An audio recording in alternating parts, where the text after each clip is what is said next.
be like typecast is not fun for most actors or actresses, but to be typecast as a gangster, I would take that career. And one of the wildest, weirdest hairs of all time. They knew about catfishing. Was this happening with like people on dating, whatever that is? Like, were people just sending Fabio's photo? And like, yeah, this is me, baby. He's giving out his mantra: if you can see it, you can be it. If you can see it, you can be it. See it, be it, see it, be it. Happened in the 90s.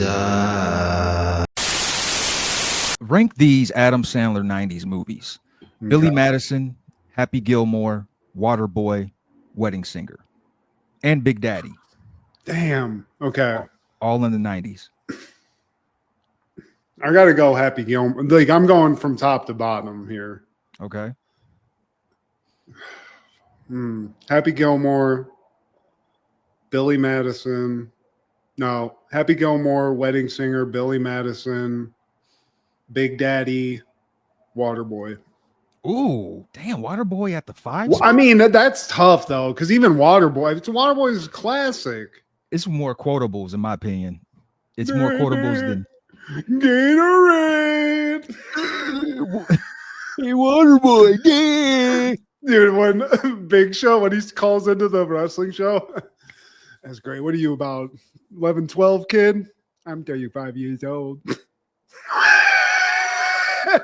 Dude, and it wasn't that Chris Farley's brother interviewing him, Big Show?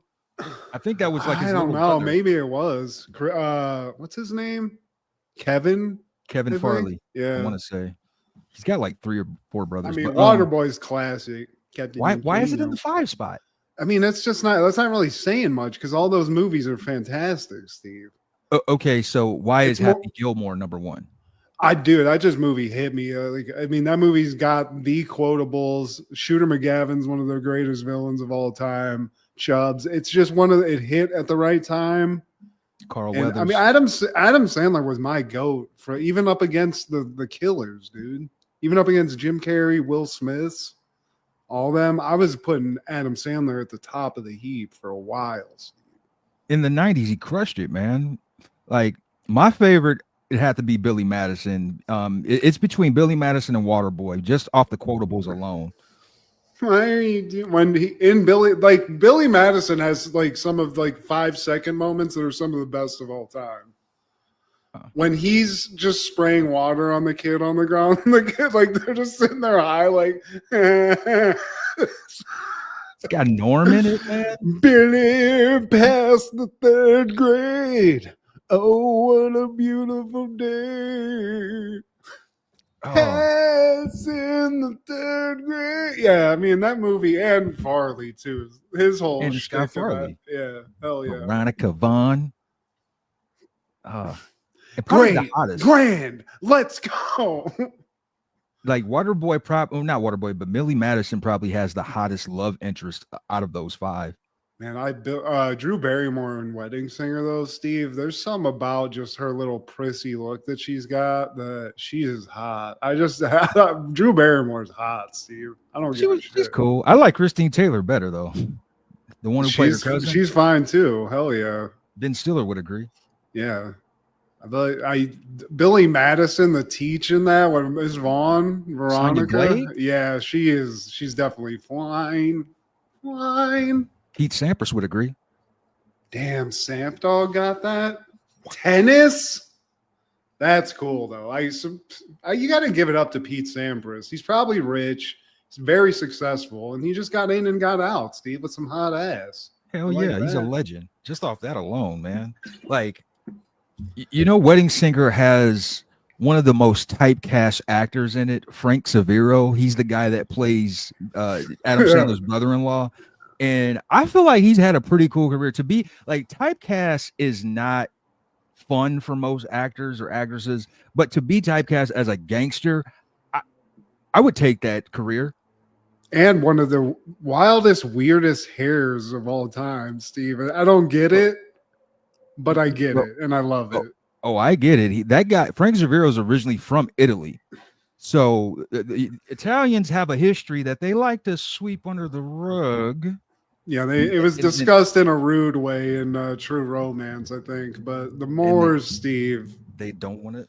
They don't want to talk about it. But Frank, whatever his name is, this guy is hilarious, and he's hilarious too. This guy is a great actor. She does a little sexy dance for me. She even twists my nipples. What I just say? I guess I said something. Having some kind of a mental issue with something. And the little kid, Linda, you a bitch. Is it true you're going to the funny farm? Cuckoo's nest, cuckoo's nest. Yeah, that kid is all the little kid. He's the best. What's your top 5 Sandlers? Let's hear the rundown. If I had to rank Billy Madison. Nice. I would have to say close second, Waterboy. Happy Gilmore, Wedding Singer, then Big Daddy. Big Daddy's got some quotes too, though. And again, these are all great movies. This is saying nothing. This is saying nothing. Sandman in the 90s, he couldn't miss. And I think these are like the romantic comedies I like. Like if you got to throw me a romantic comedy, the ones that he was doing, it's pretty standard stuff, and he even had his little prototype. It was always, he's the fumbling, like kind of doofus guy. He finds a hottie. Same thing in Waterboy. Same thing in Billy Madison. Same thing in Happy Gilmore. It worked. The formula worked, Steve. Yeah. Same thing in Big Daddy. Like, who was the hot chick in that one? Joey Lauren Adams, I believe. Nope. Same chick from Chasing Amy? Yeah. Yep. Okay. She had her time. And also that movie had Jon Stewart in it back when he was trying to act a little bit. He was like the buddy. He was his buddy. Yeah. The kid, the one who impregnated he was the actual dad of Frankenstein. February 13th, I just found this out yesterday AM, is Black Love Day. Damn. Okay. Yeah. It's complimentary to Valentine's Day. Black Love Day is meant to focus on self-love, connection, and preservation of culture, particularly in the African American community, rather than romantic love. Okay. To our listeners, our watchers, to show some love to your local Black. My wife's half Black, so I'm just going to take my time, and it'll go right into Valentine's Day, Steve. Black love, yeah. Show us some Black love. There you go, little Black love. And our brother Frank Severo, show him some Black love. I guess I said something. I don't know what I said. This is Steve G and Matt G with Happened in the 90s, a show where we talk about what happened in the 90s. So get out your hard to kill tapes and your hard target posters, because I won't deny it. I'm a straight rider. You don't want to fuck with me. I got my brother with me, Matthew G, because this has happened in the fucking 90s. Nice. I thought you were just going to go for like the karaoke, not the fucking full freestyle. My ambitions as a rider. Today, my friend, we're talking all things February 13th in the 90s. Starting off in 1990, Black Crowes will release their debut album, Shake Your Moneymaker. Black Crowes, Steve. I missed out. We've discussed this already ad nauseum, but I missed out on the Black Crowes. Still not a Black Crow aficionado, even now in 2025. I'm sorry. And I don't get it, man. You know who probably does listen to Black Crowes? I don't know, Steve. I bet Dan Connor listens to Black Crowes. And don't you want to be like Dan Connor when you grow up? I want to be Black Dan Connors. I agree. If that's the selling tool, Steve. That's how you get a new Black Crowes fan. Do you want to be like Dan Connor, you motherfucker? Fuck yeah. Hey, little thing, let me light your candle, cause mama, I'm shine, yes, and now, doom. They play that down. I ain't gonna say down. Like that hard rock that just like you would hear in a bar, smoky. Yeah, hell yeah. And you're right. That's some good party music, Steve. Yeah, or some eclectic chill music, because they got those joints too. Go to Ralphie's. Play a couple of arcade games. This is playing in the background, Steve. You know what I'm talking about. Dude, totally. And Chris Robinson, shout out to him, man. He looks like rock and roll Jesus. I love that. That's the good look, Steve. Jesus, he was the first rock star, if you really think about it, And They're paying homage to the orig, you know? Is that supposed to be like a dig at Jesus? The first rock star? Hey now, Steve. These are all Christian jokes. This is good Christian fun that we're having on the show. Hey now. Oh, it's a good look, you know, long hair, beard. You look mystical. It's a good rock star look, you know? Yeah, word to Jim Morrison. 1992, Simpsons is airing season 3, episode 16, Bart the Lover. Bart gets back at his teacher by answering her personal ad as a fictitious lover. As a kid, Steve, I thought this was hilarious. As an adult, I find this sad in a lot of ways. It made me sad.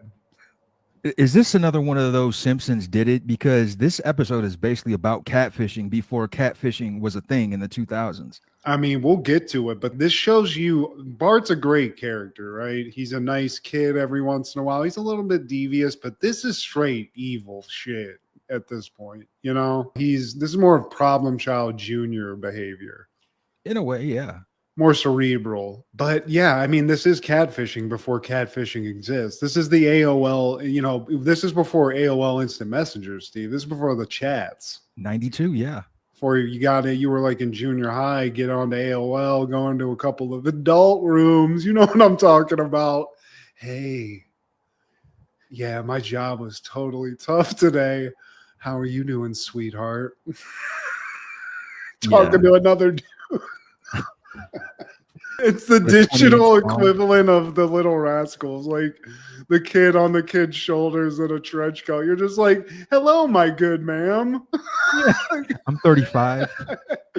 Yeah, work's tough. A lot of files and whatnot. You get it. Stocks, trades, buy, sell, Dow Jones, NASDAQ. So, how's your pussy feeling? You're just going crazy. Yeah, so Bart, he's experiencing that. He's doing this when they're sending letters, Steve. You know what I'm saying? That's how old Simpsons is. They're sending fucking snail mail letters.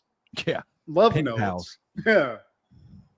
It'd be kind of hot though, you know, thinking about it, just like the anticipation. You remember when you used to wait just for like that instant message to come up and it was like 5 minutes, you're like, what's gonna happen?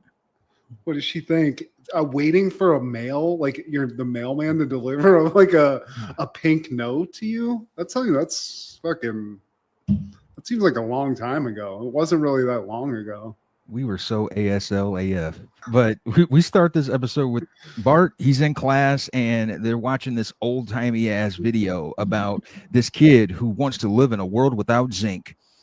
Yeah, and it's all, who knew so many things had zinc in it, Steve? Oh, well, you think you could do this, Billy? Well, that battery, it's got zinc in it. And it goes all the way. This kid wants to blow his brains out, but can't do that because that firing pin has zinc in it, buddy. That's the hell of a world without zinc. I love this video. But Billy wakes up and he's relieved that he lives in a world with zinc. He can use his phone. He can shoot bullets. Yeah. This isn't like a TV that they're watching. This is on like a projector. So Bart, to alleviate some of the tension, he goes up. He does the little shadow. He's picking a nose. Just some classic comedy action. You know what I'm talking about, Steve. I was that kid. Of course. I mean, Ace Ventura 2, after I saw that scene and Ace were like, hi-ho, Silva! I had the roadmap to success, you know? Exactly. That's Bart behavior. Right, but then the bell rings and Miss Krabappel's like, "Hey, she's like scrambling, trying to get somebody to acknowledge she exists as just as a person." She's like, "Kids, like, does anybody want to study? Can somebody? I'm by myself." We get a view into her personal life. You know, as she leaves school, she goes to a poo store and she buys some Chef's Lonely Heart soup. She tries her hand at the scratch off. She doesn't win. And on her way home, she sees that she has sugar in her gas tank left by her ex-husband. Yeah. She gets home. It's just rainy. Her life sucks. She's teaching these shitty kids. She's just thirsty as hell, Steve. She's in a desert dying of thirst. She gets home. She sees a personal ad. It's almost like online dating, but you just like find somebody like from some business. I don't know. It's something weird, but you write in, you meet somebody. And I mean, geez, she's just counting the days till she dies at this point anyway. So why not? Let's throw caution to the wind, you know? Yeah. She tries her hand at that. And then we cut to school the next day, and Ted Carpenter from the Yo-Yo Company is there with the Twirl King champions. You have Amazing, you got Sparkle, Zero Gravity, and then there's the Cobra. Yeah, he shoots a yo-yo out of his mouth. I mean, this guy, he's a superstar. They're basically like the American gladiators of yo-yoing, Steve. I mean, this is some talent. I bet they get all the girls. They even put like Principal Skinner in like sort of like a death smorgasbord of yo-yoing where they're just shooting him across like his nose. He even takes one like in the ear a little bit. They like are in awe. Yeah, but these kids are eating it up. We never got this, Steve. You remember back in the day, we had somebody like, I think, but it was just like probably about like abstinence. It was nothing cool like yo-yoing, you know? So you want to tell me to not fuck when I get hard-ons all the time at this age? Have you been on the internet? Like, have you seen Cum Fiesta? Because this is happening, and I'm not going to give it up yet. I can't. Dirty debutantes? They look like they're having a blast. They've gotten the kids' attention. This is great. But it seems like maybe the business Twirl King is a little sus because as like we see the guy like putting the talent just like in the back of a van, like very abusive almost. Very Joe Jackson. But the kid, it left an impression on the kids because everybody wants to be a yo-yo king now. Oh my God. Like yo-yoing. I did actually get into yo-yoing a little bit as a kid. Like I think like 6th grade. I don't know what this happened around that time, like whatever that was, like 95-ish. Yeah. There was a yo-yo craze. What year is this? This is 92. Okay, so maybe again, Simpsons did it. Even in our lives, they did it. But everybody's yo-yoing now. We cut everyone in the school who can afford to is yo-yoing, killing it. Bart, very good at it. I mean, it's hard. It's a skill, Steve. At one point, I don't know if, like where we're at, but I remember Homer's watching Bart at some point yo-yoing, and he's like, "This kid, it's not like Marge and him are having coffee or something." And there, he's like, "It's only a matter of time before I can retire because this kid's he's a dynamo. Look at him." Yeah, he went around the world 3 times, just continuous. And Marge is like, I don't know.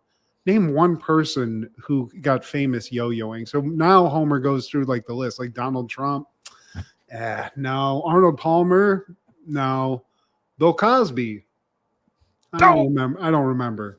But I will say, Steve, I thought about this. Maybe you can think of a famous yo-yo person, but I know one. And this might be so old that it's just beyond both of us a little bit. Do you remember the Smothers Brothers? Fuck yeah, I do. The Yo-Yo Man. There was a Yo-Yo Man in that. One of the Smothers Brothers was hella good at yo-yoing. And that was a segment on the show. I didn't know that. I just remember them playing like the banjo or like the ukulele or some shit. Maybe it's called Yo-Yo King. Just shout out anybody watching this. I know nobody is, but anybody who might be, or just me and Steve, check it out. Look it up on YouTube. Smothers Brothers Yo-Yo. And I'm sure you're going to get something. This guy, he was a dynamo, Steve. He might have been the Twirl King that they were referring to. Or like, that's where they got the idea from. Shout out to the Smothers Brothers. Back in class, as Bart is performing his pluck the pickle routine on the yo-yo, he accidentally kills the class fish. I mean, that happens, Steve. You got to break a couple eggs to get good at yo-yoing. He tucks the pickle or plucks the pickle a little too hard, cracks the fish tank, kills the fish. So Edna's pissed. Willie, the custodian, they're going to a better place, and then he just goes in and flushes them down the toilet, which I loved. But Bart, he gets a month of detention, and Edna, that's tough. She takes the yo-yo and throws it in the fun drawer. And Bart asks if he can have it back. Like, man, I'm sorry about your fish, man. That's a process of life, whatever. But can I have my yo-yo back? And Edna asks, like, if you were me, would you give the yo-yo back? So he has a dream of him being big and her being 2 inches tall, and he's just like fucking with her. Nope.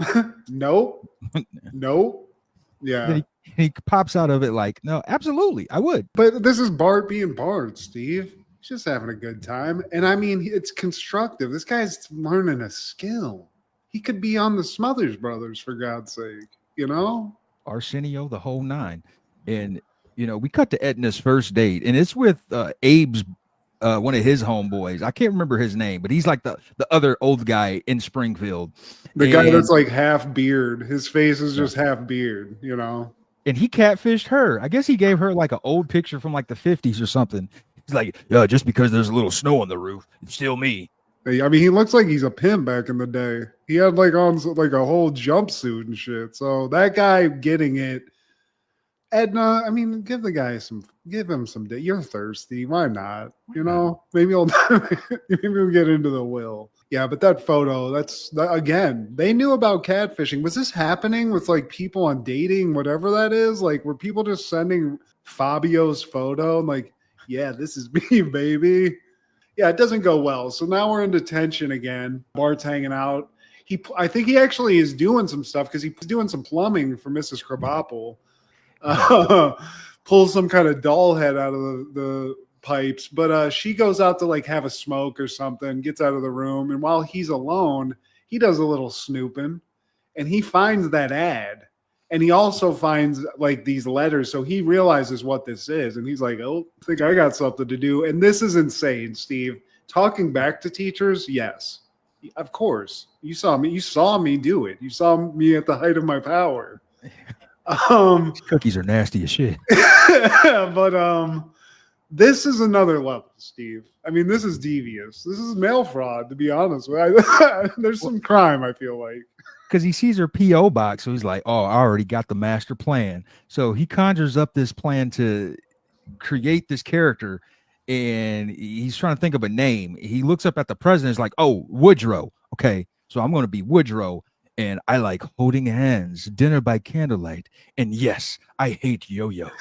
And I mean, he knows what she wants, which is weird. But I mean, he puts it all in there. I love the usual suspecting where he's just like, what do I need information to put in this? He's like, yeah, Woodrow, fuck it. That's good. We see her reading this letter from this mysterious man named Woodrow who seems perfect. And she's smitten, Steve. Eating it all up. She's getting a little antsy in the pantsy, if you know what I'm talking about. But then we cut over to The Simpsons, and Homer and Marge are having coffee. And Marge is looking outside, and she's like, it's cold outside. I think we need to get Santa's little helper like a doghouse, or like do something. We need to let him inside. And Homer's like, nah, you're crazy. Buy him a doghouse? That's just more propaganda from Big Doghouse. I'll go ahead and I'll make this dog a new house. It's cool. But I mean, the dog's suffering, Steve. He draws up a blueprint for the doghouse. He was like, look, here's the doghouse, and this right here is the beautiful sun. Like he created that shit. I mean, that's art, Steve. I mean, and it's pretty solid. I mean, structurally, it looks like what you want a doghouse to be. It was just a quick sketch up. But he's taken it upon himself to do that. Bart comes in in the middle of this discussion, goes through the mail, and he sees something for a Mr. Woodrow Wilson or whatever. And he's like, yep, gotta go upstairs because this is crazy. And this is like, again, Steve, this is exciting. This would have my heart racing, honestly. I'd be like, am I going to get arrested? There's a couple teachers I actually wouldn't mind doing this to because fuck them. Yeah. That would be funny. I could think of a couple, seriously. I don't want to say any names because I actually, now that you've said that, I might do it. But John Henline. Yeah. Mrs. Mueller. She can get that. But he goes upstairs, starts reading this thing, Steve. And Miss Krabappel's she's getting a little sultry. She's saying she likes what she's hearing. But she's, I need to hear more. I want to know more. But while I'm waiting for that, let me leave you with a little list. She sent her Polaroid, Steve. I mean, I'm in. Pretty racy picture. And some negligee. Yeah. Are you going at it, Steve? Are you going to Mrs. Krabappel? You received that? As an adult? Yeah. Yeah, hell yeah. I mean, no, if you're 10, you're like, oh, shit. Hey, I'm not gonna lie. Miss Crabapple was sexy. No, dude, and also she's got that sultry, like she smokes too. So you're gonna like wrap it up, and then she's gonna be like light a cig for you afterwards. That's hot. You know what I'm saying? Bart's got different plans though. Yeah. He's like, hey, you got a date with the Xerox machine. I wonder what you would do with that, Steve. As a kid, are you guys gonna Xerox that photo and like give it to kids at the school? Because that's crazy. If it's a teacher I hate, fuck yeah. Yeah. She's going to put those pieces together pretty quick, though. I feel like that's going to lead to your demise. But I get that feeling because I would have done that as a like younger dude. Like, oh, this is fuck this. And you're not thinking right. You're like, you don't think of the consequences. But yeah, poor Miss Krabappel at this point, Steve. She's fully in. She's catfished. And we cut to the Flanders house and they're having dinner. And the wife, I can't remember her name. Maud Flanders, she's passing out the meal, whatever, and she asked Todd if he wants some mixed vegetables. He's like, hell no. Like, what did you say, Todd? I don't want any damn vegetables. Todd, and it turns out, Steve, Todd heard all this cussing from Homer because he's been cursing in the backyard, doing his best to build a doghouse. It's just not going well. It's like when I try to put together IKEA furniture. And you get to that step where you're like, we did it all wrong. And then you just have to flip out, you know. There's that one step that's not clear. Yeah. Yeah. But Todd, he said, hell no. He also says, I don't want no damn vegetables. And like now Ned's like, we got to figure out where this is coming from. You know, we got to nip this in the butt. Where did he figure this out? So Ned calls the Reverend, and the Reverend tells him like they usually pick these things up from someplace, so you have to track that down. So Ned has a checklist of all these possibilities, and there's like television, his brother. It's like, I think in one scene, Todd's watching Gomer Pyle. He's like, oh no, can't be that. Yeah, and he's on the hunt. Todd's a sweet kid, so he's like going through it, and right now he doesn't know where it's coming from. Cut back to the Simpsons. Now Bart's in the midst. He's running out of material, you know. So he starts asking around with Lisa, but she's kind of like, oh, what do you want to know this about? So she starts asking too many questions. So he leaves, and he goes down to Marge, and he's like, so do you have any like dad's old love letters he wrote? Anything like from back in the day? Because I don't know. I just wanted to look at them. She's like, well, he didn't really leave a lot of love notes, but I do have one thing, and it's like a postcard from when he went to like the brewery. Steve. Yeah. And like when she reads it, the reading of it is one like comes from Homer's voice, and it is one of the. It's not legible at all. Yeah, I wrote it down, so basically, I'll try to read it like Homer did it. Dear Marge. Maybe it's the beer talking, but you got a butt that just won't quit. They got these big chewy pretzels here that are $5? Get out of here. And that's all it is, Steve. But there's some shit in there. You know, there's some gold in there. But Bart's he needs a muse, you know? He doesn't have a crush on Edna, so he's got to figure out this love language of an adult. So Woodrow can continue this just love sesh that he's got going on with Edna right now, you know? And the next day in detention, Edna actually opens up to Bart. She says she needs a man. She wants a man that can fix her car from time to time, open up that pickle jar, you know, open up that Pepsi bottle. I just need a man, Bart. I mean, God. Think of this, Steve. As bad of a kid as I was, I mean, Bart's like basically playing a bartender at this point. He's like rubbing a glass while he's asking her these questions. But this is giving him the ammunition he needs. Really, yeah, she's feeding into the devil. I mean, basically what she says comes out on paper in the most Rico Suave of ways, Steve. Woodrow's promising all these things that she's saying out loud she wants. It's almost like it's meant to be. Bart actually uses some of that ammunition from Homer's love letter because he says in one line, "You've got a butt that won't quit."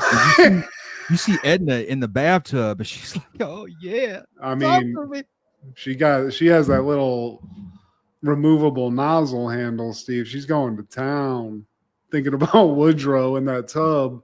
We cut to Flanders because he's still thinking about what's causing his kid to say all these devilish words. You know, the checklist, he's gone down it. It's not TV. It's not his brother. He's like, what else could it be? Like, she's a saint. And then he hears Homer in the back. And he's damn like, crappy nails. Yeah. Blew my butt. He goes out. It's like, hey, Homer, just real quick, gonna have to ask you not to cuss because it's, you know, it's causing this issue in my house. And Homer's like, oh, please, Ned. You never do anything that I ask. And he's like, well, what have you asked? He's like, it's just that stupid mustache you have. Everybody's talking about it. Just thinking you hide stuff. He's like, well, I'll tell you what. You stop cursing, I'll cut this mustache off. We got a deal.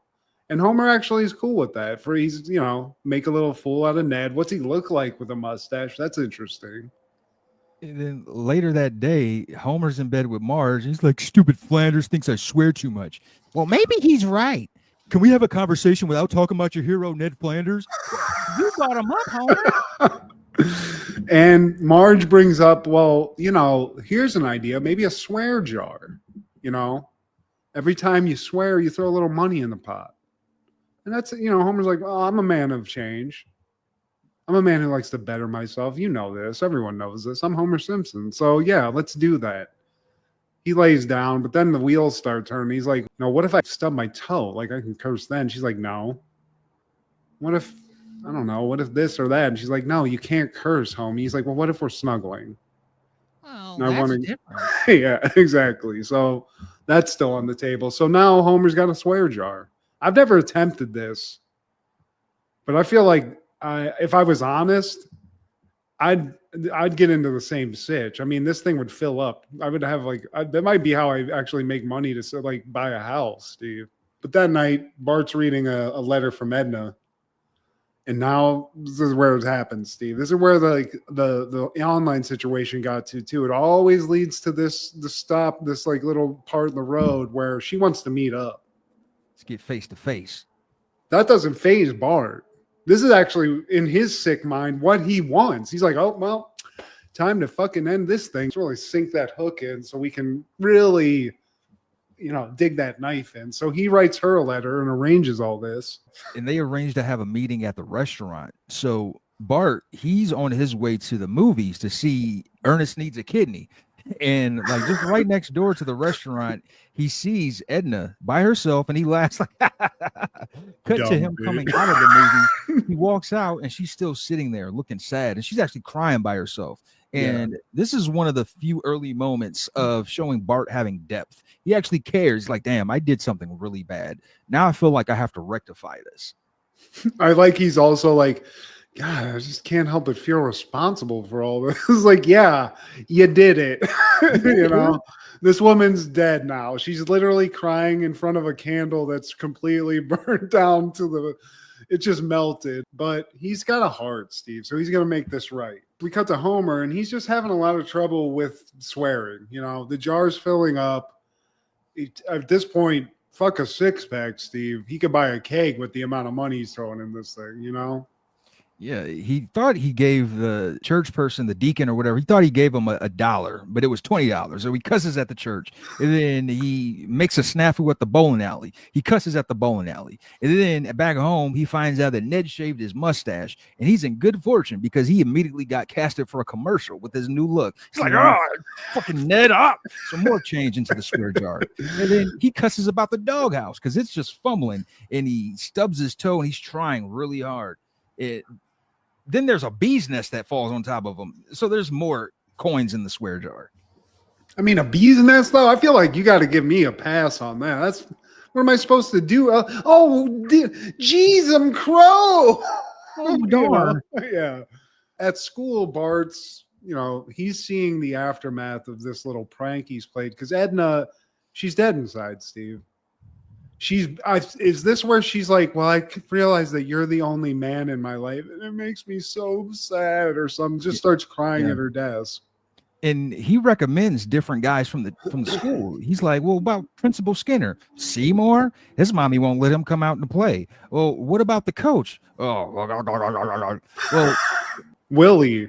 What about Willie? Yeah, you don't even want to know about that one. Dick like a Coke can, Bart. I can't get split open. It's something weird. Cut back to Homer, Steve, and this is one of the funniest parts of this because this swear jar thing, it's still going on. He's doing his best. He has two moments here that are some of the funniest not cursing moments where he like hits his hand with a hammer and he's like, "Oh fudge, that's broken." And then he steps on it and he goes, "Fiddly dee." That'll require a tetanus shot. Yeah. He's doing his best, Steve, but he does all that and then he just kills the dog. He's like, "God damn it," kills the doghouse. But Marge and Lisa are like, they come and they have like a new doghouse in a wagon. He's like, "Where'd that come from?" And they're like, "Well, there was more than enough money in the swear jar to pay for this." And he's like, "Well, okay." And then they're like, "There's a present in there for you." And I mean, this is a really good lady, Steve. Marge is a good wife. She hit a 6-pack in the doghouse. Along with Maggie. I mean, Maggie's in there too. Possibly had one of the beers, but she's Homer's daughter, so you got to expect that. So now with Bart feeling guilty, he fesses up to his parents and tells them about what's been going on with Mrs. Crabapple. And he shows Homer the picture. He's like, "Oh, I should have been going to more of those parent meetings." Hey, what picture? Yeah. Homie. Yeah, but I mean, this is a real honesty session because I wouldn't do this. Tell your parents about doing this fucking awful thing. Like, help me lie, parents. Yeah. He tells them everything, and they're like, "Well, we got to figure this out." So now they're going to write a letter to basically end it with Edna, but they're not just like rudely like, "Hey, this is over with." Marge is like, "This woman's going to be crushed. This has to be done with a little finesse." And Homer's like, "Okay, I got this.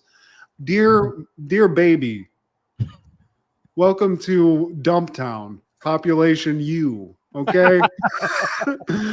And that's not going to do it. So now Lisa and Marge and everybody, it's like a team effort. They're just trying to make this, I mean, just a romance novels level, like love note to Edna, where it's just like very romantic, but saying goodbye, in a classy way, Steve. And Bart slips the letter under her door. And by the time she opens the door, he's already gone. And wait. This motherfucker's an Olympic sprinter too, Steve. It didn't take that long to get to that note. You know what I'm saying?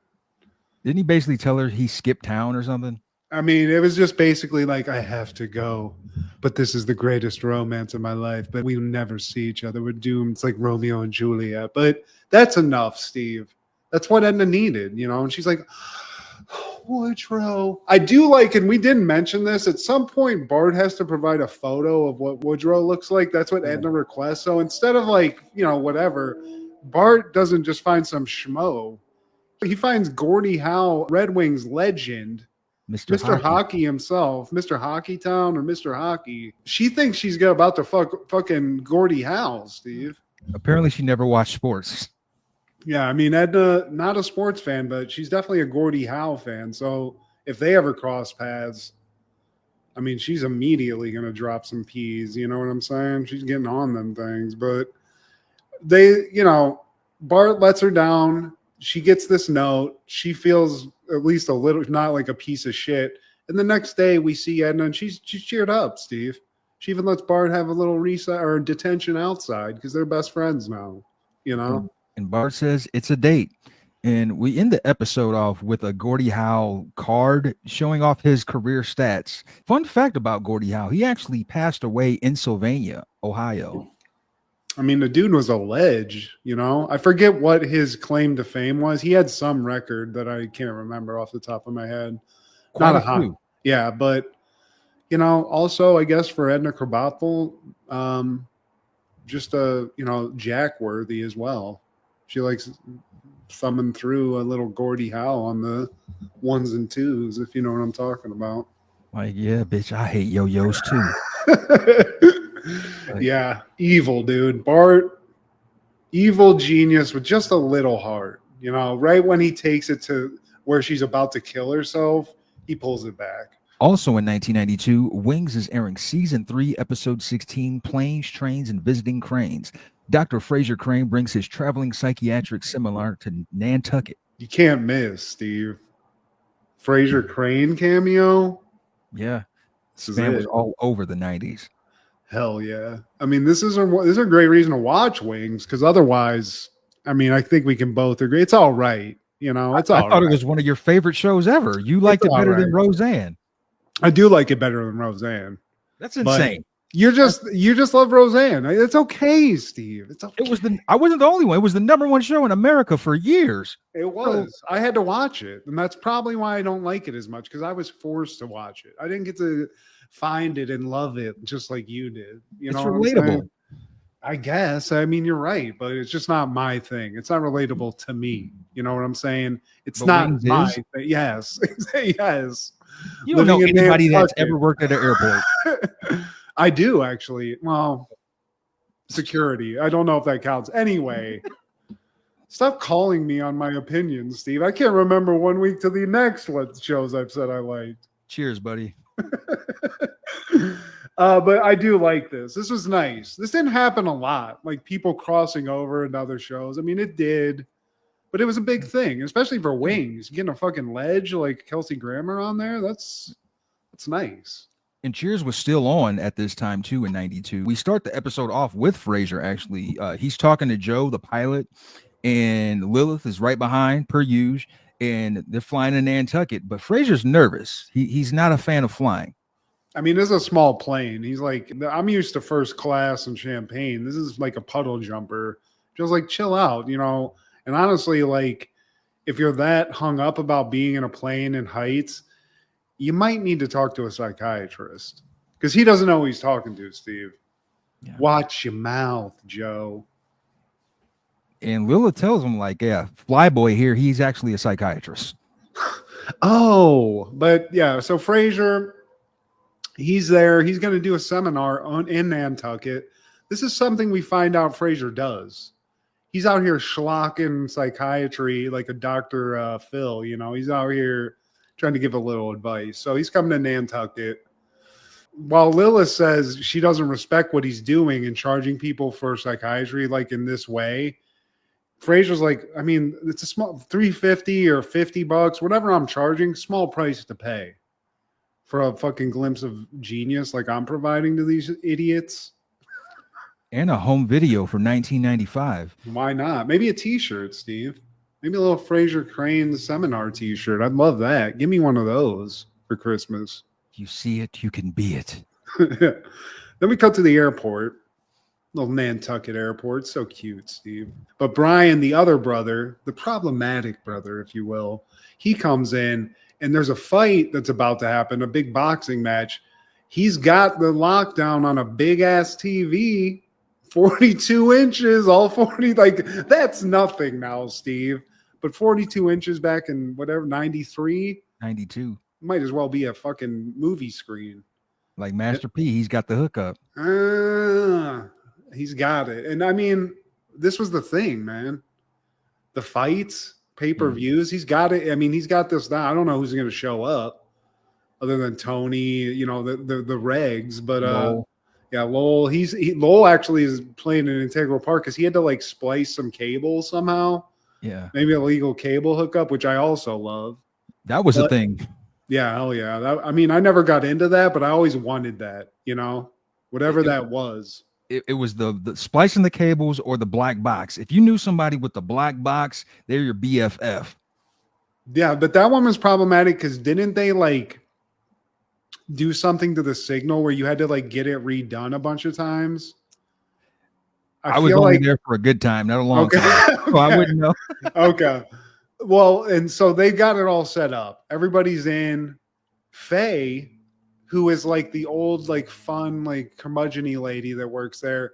She's cool, but she seems to know a shitload about boxing. You know, it's like somebody is like gonna hustle you. Where she's like seems like a sweet lady, but then she's like got a hell of a left hook. Yeah. What the fuck, bitch? She goes back to the days when they were calling them pugilists. Yeah, hell yeah. She's like, I remember this. Yeah. I think she says that she was married to a guy who was like a corner man or something. So she's got the inside thing. You don't want to do a bet with Faye. Let's put it like that, Steve. Frasier and Lilith get there with Joe. Their plane lands. And my question is, it appears that Frasier has flown all these people, or at least they're flying to see him. Yeah. Because he like gives a speech to everyone that gets off the plane. And I'm thinking to myself, like, how much were these tickets, Steve? You got to get a plane ticket to Nantucket to see this guy? F this. Hey, man, this is world-renowned Frasier Crane. So I guess. You're going to pay that $350 and you're gonna pay that I love it. You want to see Frasier Crane, you got to pay that $350. $350. I ain't paying you $350. Don't let him in. Don't let Frasier Crane in. Yeah, when we give him $350. Married to that succubus. Yeah, dude. He's brought all these loonies here. He's got his little thing. But when he arrives, Steve, Helen, who's the little hottie that works here, the little hot, the trot, I think she's Joe's former love.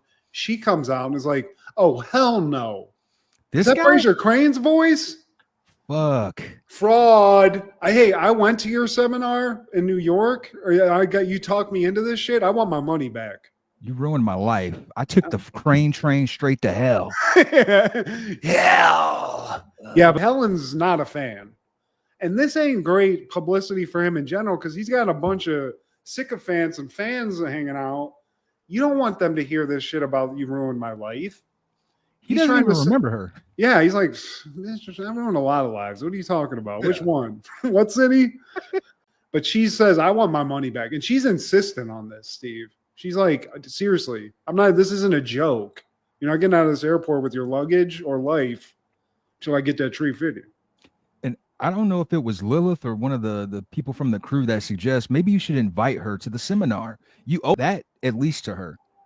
I think it was Lilith. And she's like, well, maybe if you turn her opinion around, that's going to lend more credibility to this bullshit psychobabble that you're trying to pull off here. Maybe it won't be as much of a con job. So he says that. Helen's still iffy on it. But Frasier's like, okay, look, come over here out of earshot of all these lunatics. Look, you come, you feel like you didn't get what you wanted out of it. I'm going to give you half of your money back. She's like, no, I want all of it back. He's like, look, I'm going to give you half. Okay. And you're lucky to get that much. She finally agrees, but she's like, look, you might as well just give me this money because there ain't anything that's going to come out of your mouth that's going to be worth that much money. My life was ruined. Yeah. Thanks to you. But that's scary, Steve. You're a psychologist, and then you got people running up to you going, you ruined my life. I'm like, oh, God. Calling me out in front of other potential, clients, man. And then we cut to the fight, and Brian, he's got the big screen set up, and everybody's, huddled around, but they can't see the fight clearly. So they asked Brian to move the TV up a little bit. He's got a dolly, up under the TV. So he pushes it. As he does that, it unhooks. He unplugs the TV. And it's right in the intro. I mean, they're touching gloves, Steve. So everyone's like, come on, dude. What are you doing? And he's got this TV, Steve. And one thing we kind of glossed over, the con was, this is simple. This is just easy money here, Steve. He buys the TV with the plan to return the TV. The next day. Yeah, it's like, that's the move.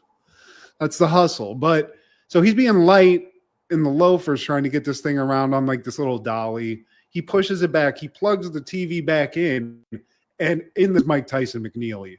It was one punch. It was a knockout. And everyone's like, what the? Come on. It's funny. Disappointed. It's funny you use that as an example because I actually watched that fight through the black box. We had a homeboy who had that black box hookup. And that's it, Steve. That's the famous one. I remember that was one thing where people were pissed off where they were like, I paid $100 for this. I can't do this. I need something, you know? Because that was his first fight back and we just wanted to see Mike, Yeah. It's like, that wasn't enough, Mike. Get him back in the ring. Yeah. Stand him up. Just let him do some work on a dead body. Okay. But so they're like, well, fuck this, dude. Unplug this bullshit. Get this TV out of here. I'm sick of this. he unplugs it, and then somebody, as he's like moving it away to like take it back to the store, I think Tony Shalhoub's like, wait, isn't there like replays? He's a replay. And he's like, oh shit. And then he tries to like move it again to get it plugged in. And somehow this dolly just like goes into overdrive and crashes into a crane. And basically the screen gets like impaled by like a forklift. Yeah. You break it, you buy. Yeah. I mean, he bought it at this point. There's no, and even Lowell's like, I'm pretty good and handy, but this is a lost cause at this point, bud. Yeah, you know the rest. Joe's actually watching this, and then he's like, well, if this fight isn't going to happen, I'm going to go watch Helen beat the shit out of that dude that we brought into the island, this Crane guy. Yeah, he looks like he bleeds easy. Yeah, so now everyone's going there to take some action. I would too, honestly. Helen was kind of going crazy. She might stab a dude. She's standing on business. And we're at the seminar now, and Frasier's got this engineer cap with his train whistle, and he's giving out his mantra: if you can see it, you can be it. If you can see it, you can be it. See it, be it, see it, be it. It's a very like low class fucking shit for Frasier Crane, Steve. It's Nantucket. Yeah, I guess you're right. Just phone it in. But Helen's not convinced. And she's like just throwing the ultimate shade during this presentation. He's trying his best. He's got the whole get up on it. Every time he makes a point, she's like huffing and puffing and stuff. And I get it. This ain't a great presentation. So if this is what you watched and it made you like throw your life into a tizzy, shame on you. Yeah. Because you're just easy to get, you know? And Frasier's like, you're just not picking up what I'm putting down. Look, put down what you want. I want my damn money back. Yeah. And he's like, okay, the money's not coming back, okay? Because if I give you the money, all these fucking people all these rubes are going to want their money back. So, okay, run me through it. Get up on stage. We're going to do a little psychology session here. And he makes her run through what the events of this demise that she was talking about. So basically, she's like, I heard your advice. Moved to New York to pursue music. Ended up broke as fuck. I had to move back here. I'm a waitress. That's it. You know, and he's like, well, I didn't tell you to do any of those things. So let's dig deeper. She's like, well, I just broken up with Joe, and he's like, "Oh, okay, breakup. Okay, you broke Bingo. up with man. Yeah. Well, that seems to me that it's not my fault. Seems like it's all Joe's fault. Well, then Joe's in the audience, and he's like, "Hey, hold up a second here. I don't like that. That's not my fault. I'm telling you, you're not gonna blame me for this shit. I just done all this. I was fighting with my brother, this, that, and the other." And he's like, "Wait a second, brother. Let's get into that." So he just keeps running this scam. Brian comes out.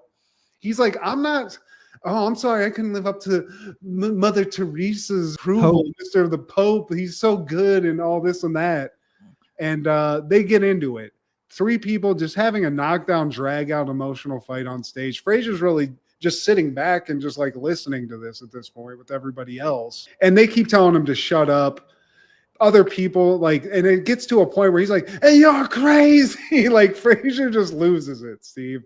Also, I don't know if we said this, but he's taping this to sell in the future. So this isn't, maybe this is something that's going to be like sellable, but he's not feeling it, Steve. Meanwhile, Lilith's over there writing an article about how psychobabble could ruin a man's career. I don't see how she's not hot to you, man. She is. Oh, man. There's nothing there, Steve. I mean, there's an attitude there, but she's got nothing that I look for in terms of like the physicality. She's got a very sexy voice, I will say that, but I'm more of a curvy guy. I like her curves, and she's a flat. She's just a 2x4, Steve. She's flat, but she makes up for it in personality. I mean, she's pent up, Steve. I feel like you'd get out of it. It'd be like in Don't Be a Menace. And she just gets crazy. Oh, yeah. I get a little crazy. Yeah. That's what's going to happen, Steve. And then you're going to be screaming. Please. You're going to be high-pitched screaming. You're going to come out. You're going to be all fucked up. But I get it. Drain me, Lilith. Drain me. But Frasier stops this, you know. And eventually the fight stop, the seminar stops, and he's like, look, you know what? This is fucked up. So you guys can all have your money back. If anybody's here, I'm just going to refund you because this is basically bum fights. I can't charge you for this.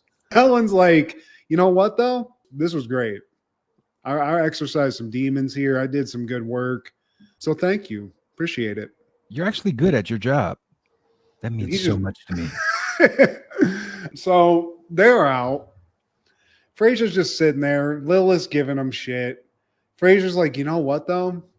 I actually think I thought of a better slogan than this train bullshit. And basically his new slogan is just like, it's somebody else's fault. It's the other guy's fault. Yeah, it's that guy's fault. And, you know, this is going to take him places, Steve. This is going to get him to Seattle, you know? Put that in the shirt. Exactly. And Joe, Brian, and Helen, they eventually make up, you know, and all is well in Nantucket now. Yeah. It's a small community, Steve. You can't have grudges, you know? But there's an actual fight because Antonio or Lowell come in. He's like, hey, the wife, she's over there beating the shit out of the doctor. It's like $5 on Morticia. She's scrawny, but she's quick. Yeah. Because throughout this episode, they left their son in Boston, and he keeps talking about some busty nanny that they have named Gunta or something.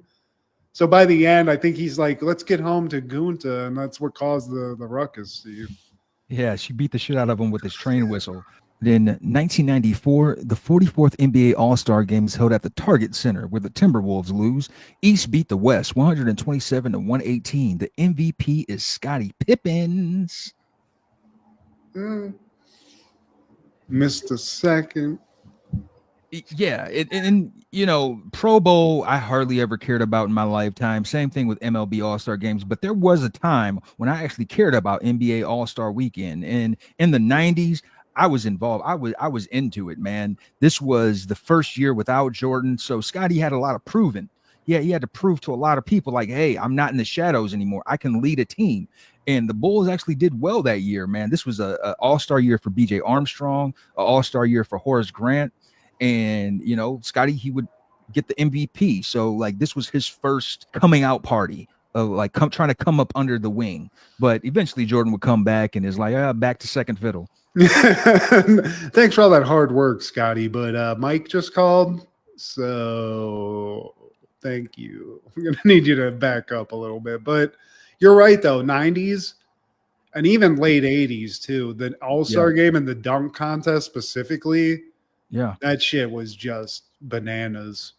It didn't really even, you don't get anything as like other than that. Like there's no like implications like there is. You get money. Okay. Well, there you go then. For All-Star MVP, I'm not sure, but for 3-point and the slam dunk, you do get money on top of getting a trophy. I do like the skills. It's just like fun to watch. Like I'm sure there's an equivalent to that in the Pro Bowl a little bit, but I just know I'm like you. It's never meant anything, you know? Especially now, dude. Like I think JJ Watt made a post about how the Pro Bowl is like 5 alternates deep because the initial guys are like, I got better shit to do, like sit on my ass. Yeah. Well, I mean, it's like this year, it's like Russell Wilson got into the Pro Bowl. It's like, for what the fuck? I kept seeing guys on my team get in. I was like, wait, what is the fucking like ramifications here? What is the like? Do you get? Is it a voting thing? It is, isn't it? With Pro Bowl, I'm not sure. I know with NBA it's voting, but with Pro Bowl, like and it's becoming more common, man. Like the first 4 guys pass it up. So let's give it to Matt Hasselbeck. Yeah, right. Andy Dalton, he's in the Pro Bowl. Big Red. So who Fitzmagic, bring him out of retire. Fitzmagic's in the Pro Bowl. Screw it. We need somebody. Yeah, Magic Johnson's in the Pro Bowl. In 1996, Tupac would release his double album, All Eyes on Me, and this is, I mean, to a lot of people, this is the greatest double album in hip hop history. I can attest that it's one of the greatest. I'm a Wu-Tang Forever guy. That'll always be my favorite double album. But All Eyes on Me is one of the greatest double albums in music history. Played this ad nauseum in the Chrysler Concorde, Steve. Just troll in Perrysburg, just bumping this. The world, California, dude. California love. I mean, Ambitious of a Rider. It's not even skippable. There's 27 tracks, and I mean, it's got the one with Snoop Dogg. Two of America's Most Wanted, ain't none but a gangsta bunny. There's a good fuck song on this too. I forget what it is. I need to go through this again. I haven't really listened to this in a long time. How Do You Want It with Casey and JoJo? That one. Got my mind made up. How do you feel? I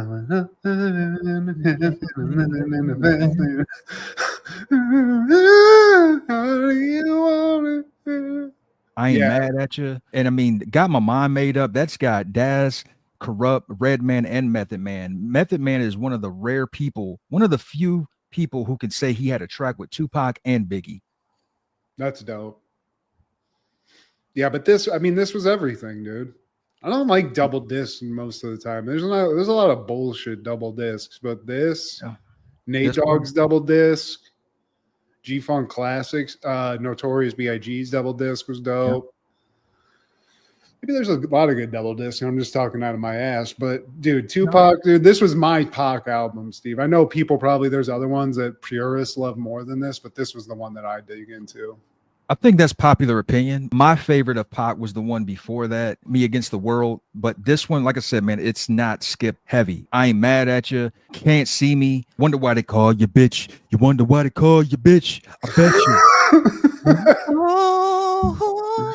Just, man, like, RIP to this legend, man. Like, the world was chomping at the bits. Couldn't wait for him to come out and drop some new shit. I remember the MTV, I think they did an episode on him doing the California Love video. Hell yeah. The behind the scenes thing. Behind the scenes with Roger Troutman. RIP to that legend too, man. I always wanted to figure out that Roger Troutman, that robot thing he had in his mouth thing, that little keyboard synthesizer shit where you blow into it. And shit. Yeah. I need that in my life, Steve. That makes a lot of cool shit. But man, yeah, I can't say enough about this album, man. And did you know that double album, they count them separately? Like if you go platinum, like you're kind of like double platinum. Oh, damn. Yeah. It's like, how do they do that? Do they separate? Like you can go platinum on the first disc. That's crazy. That's crazy though. Hey, I mean, fuck it. If you get platinum, you deserve no matter what. That's hard to do, but shit. Yeah. Having a double disc, you're like, shit, double that money, motherfucker. On that same day in 96, Fugees would release The Score, and this is the one that sent them through the roof. Strumming my pain with his fingers. Ready or not, here I come. That song was my favorite song off that album. That video was tight too. The beat, everything about that shit. I had this in like full rotation when it came out. I think I got this from Columbia House, actually. I was just going to say that. I feel like this was a popular one with Columbia House. It's like, damn, I can get all of this. I got to add this for my 1 cent buy. Yeah, right. Let me just go weird with it. Maybe I'll get the Forrest Gump double disc soundtrack. Listen to some oldies, Fugees. Throw a little 311 in there too. Why not? Fuck it. But yeah, this predates Miseducation Lauryn Hill, but this album, The Score, is what made her a star, man. Of course, the ooh la la la is the way that we are when we're doing our thing. Actually, all three of them became stars off of this. Lauryn Hill, Prize, and Wyclef, man, because Wyclef, he would release his album the following year, and Prize, Ghetto Superstar, he would drop his a couple years after that, man. So shout out to the Fugees. Like, I think when people say, "Oh, I'm a Fugees fan," you're probably just a fan of The Score. Because for real, I feel I can't say I'm a Fugees fan, but this album is dope as fuck, for real. You know. 1998, The Borrowers premieres in theaters. A secret family of 4-inch people living inside the walls of a house must save their home from an evil real estate developer. Directed by Peter Hewitt, starring John Goodman, Jim Broadbent, Mark Williams, Hugh Laurie, Bradley Pierce, and Tom Felton. Mama, there goes that man again. What? John Goodman is everywhere in the 90s, bro. I'm telling you. How is this movie, Steve? Because I know you watched this. It wasn't bad, man. I think it takes copious amounts of marijuana to fully appreciate it. But damn, John Goodman, he is adamant about killing these little people so he can sell this house.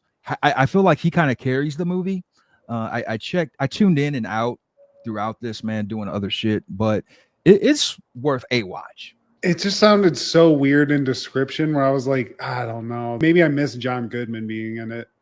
This was that time. Remember he made that movie Matinee too? That was kind of a wacky, like, I don't know if it was necessarily a horror movie, but it was like he owned like a movie theater and like crazy shit happened in it. He would make these like weird, I don't even know if it's a comedy, but like is this a dark comedy like this Borrowers movie? I would say dark comedy. It's got some comedic elements, but it's more in the vein of Mouse Hunt. It sounded like that. That's weird because I was thinking Mouse Hunt with 4-inch people instead of a mouse. He just wouldn't let these little people live. Like, damn, John Goodman, little like they're living in the walls, my dude. They're keeping out of sight. It's bad enough they little people. Like, also they're little 4-inch people or whatever. Like that seems to like you can capture them and make some money off that. I feel like put them in a cage.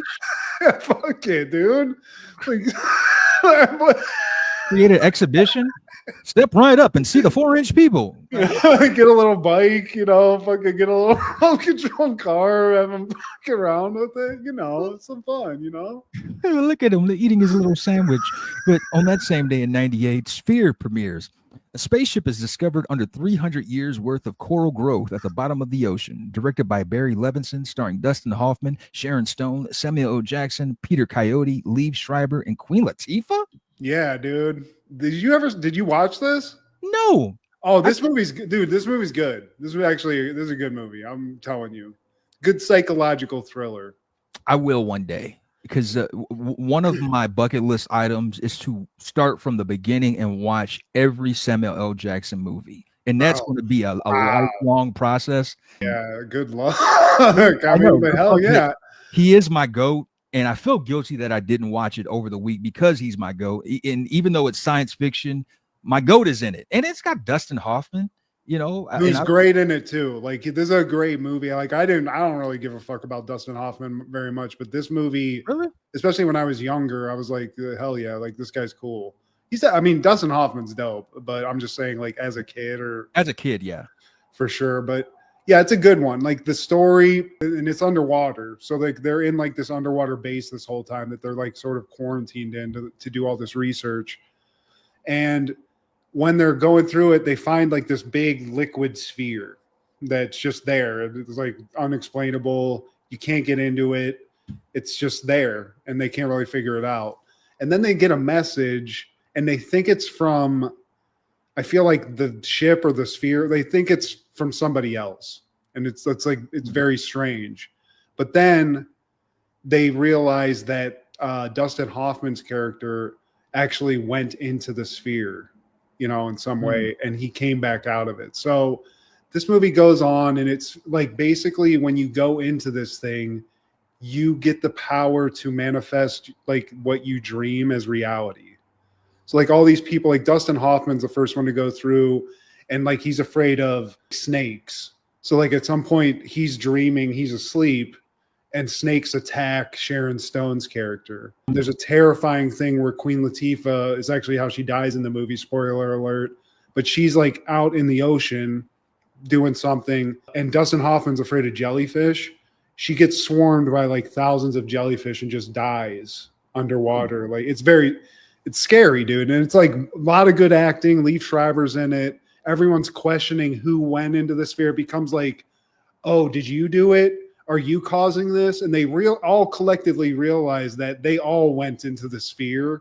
So like the movie ends, a bunch of crazy shit happens. They actually get up to the top, like to the surface, and they have to decompress like in a chamber so that they can, it's kind of what happens. Like if you go deep into the ocean, you have to do this. They all realize it. And I think in the end of the movie, they make themselves forget that they like about the sphere. So it stops like the curse basically. So they can stop it from manifesting dreams and fucking the world up. It's like something like that. It's a very hard movie to explain, but well worth a watch. Sound like they were on the Crane train. I mean, they definitely are, dude. They manifest. It's The Secret, basically, except evil. Like they put a vision board up, but instead of a house, they manifest like a demon snake that's killing people and stuff. But when you get to this, you'll like it. It's worth it. Yeah. I think this was a Michael Crichton story. Like the guy that wrote Jurassic Park novels, and like Okay. he's a pretty famous author. I'm pretty sure that he's like wrote the original story of this, but this gets I'll give this a 7.75 out of 10. Like it's not a perfect movie, but it's definitely it's enjoyable. It's A freaky. 7 is worth a watch. It's And, freaky too if you're afraid of the ocean and shit. For real, it's one of those where you're like holding your breath a lot. You know, Samuel, he actually worked on this film during the week, and then on the weekends he worked on Jackie Brown. Like that's hell just, yeah, dude. I love that. like there's so many reasons why he's the GOAT. To be able to do Ordell Roby and then do another film, a full film where you're one of the main stars, like on the side. And I'm sure that's not the only time he's done that, because the man is in like 11 movies. Like, Yeah, especially after Jackie Brown, when he was doing all those crazy like action, like Formula 51 and shit, where he's wearing like a fucking kilt. not a dress, a kill. Let's be clear. Yeah. But have you noticed we've been talking about Lee Schreiber often lately, man? Like when that man, once he got on, he didn't skip a beat. I mean, he's still working, but yeah, dude, that guy, he for real. I mean, he's a good actor. You know, he plays a good part. He plays a good psycho for real too. You know, now he's just kind of like the tough old dude. But there was a while where he was kind of playing those weird parts. He's obviously, but in this, it's fun because everyone eventually is playing a villain at a certain point, because everyone's like, you're suspecting everybody. Everybody's acting kind of weird. Samuel L. Jackson's acting fucking weird as fuck. Yeah. You know, so hell yeah. But yeah, Liev Schreiber for sure. He was like late 90s, like 95 to 2000. I mean, he was making a lot of money. Yeah, once he hit his stride, he never looked back. But also in 98, The Wedding Singer premieres. Robbie, a singer, and Julia, a waitress, are both engaged, but to the wrong people. Fortune intervenes to help them discover each other. Directed by Frank Karachi, starring Adam Sandler, Drew Barrymore, Christine Taylor, Frank Severo, Matthew Glave, Alan Cover, Alexis Arquette, and Steve Buscemi. All I know is that to me, you look like you're lots of fun. Open up them loving arms. I want someone. I mean, this movie is filled with good 80s music, Steve. You get everything you want in a Sandler comedy. You even get those like funny soundbite comedy moments where like when Alexis Arquette just keeps singing, "Do you really want to?" And they're just like, "You suck!" Like that shit. But I just love this movie, dude. I got laid to this movie. This was like one of those movies that was like on in the background when like a lot of my early like romantic side was coming out, Steve. So credit to Sandman for that. But it's just one of those like I said, he had a locked in formula for his movies.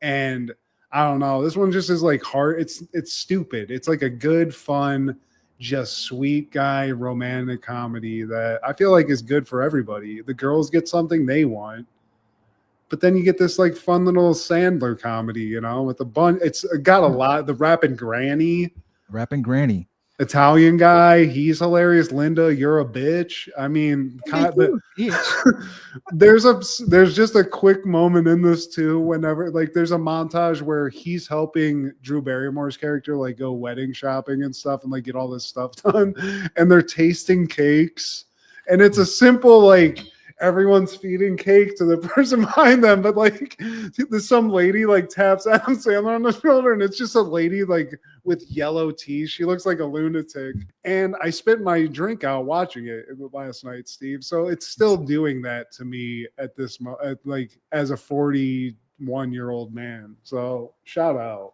Marry you? I'm just trying to get someone to play with your ding dong. Oh man, he's losing his mind, and I'm reaping the benefits. Did you know Rapping Granny was actually going to go to Betty White? She was considered for the role. You could see it, and I'm sure that would have been great too. But I love Rapping Granny in this. She's so sweet.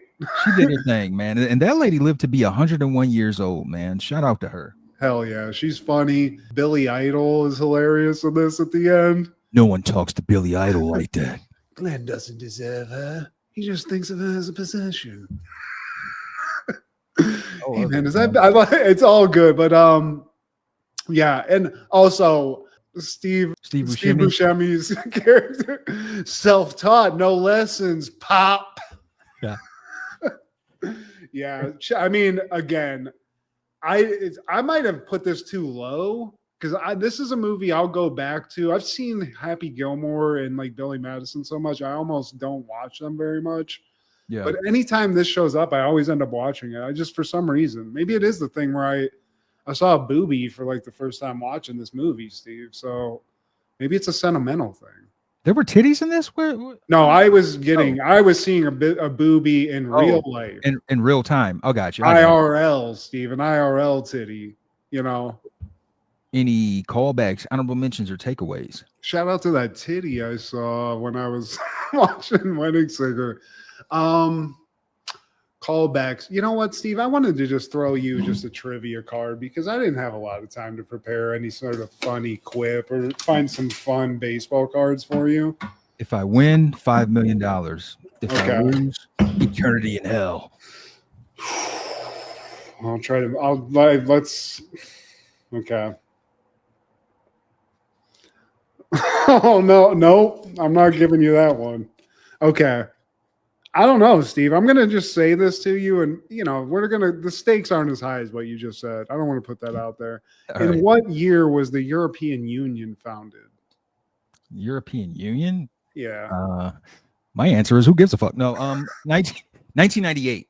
Oh, 93. I mean, you had 10 years. I mean, you know what I'm saying? I'll give you one more, and you got this. Which singer had a hit with Livin' La Vida Loca? Oh, pretty boy Ricky Fontaine. Ricky Martin. Yeah. Pretty Ricky, what they called him. Yeah. So you're 1 for 2, Steve. Not $5 million, but you're not going to hell. Okay? That helps. Thank you. There you go. How about you? What any lesions or sores? Well, in 1994 on Black Love Day, Living Single was airing Mystery Date with a guest appearance from Morris Chestnut, and he's like the new upstairs neighbor, and all the ladies are swooning over him. So this is a part 2 episode, and the callers, us the viewers, we had the option of who he should take out on the date, and apparently everyone voted for Queen Latifah, Khadijah, the star of the show. And I don't think we ever see Morris Chestnut ever again in this. But also in 94 on Black Love Day, Martin, he proposes the right way with a cameo from Brian McKnight singing some little love song, whatever. And so there's that's one of those touching Martin moments on a show that wasn't so serious.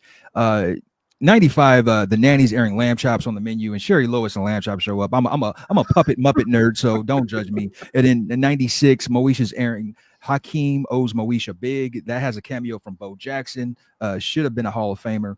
And Equalizer in 98, Sabrina's airing the Equalizer, and that has a cameo from PTO, our buddy, our new BFF. Patrick Thomas O'Brien, he plays Cupid, and I guess this was a recurring thing where he plays Cupid. He's wearing like some boxers with hearts on them. So yeah, shout out to our PTO, dude.